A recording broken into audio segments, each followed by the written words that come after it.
Everyone, just doing a quick video, just installing the timing belt sprocket to a B16A2 motor. So chuck it on. So put our first one on.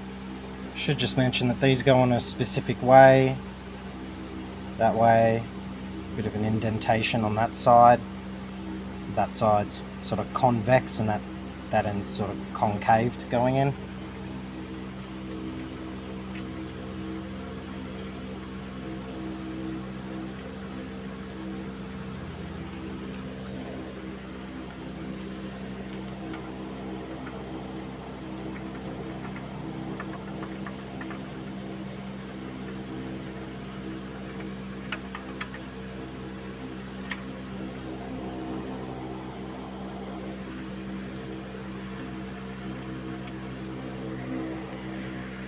Job done.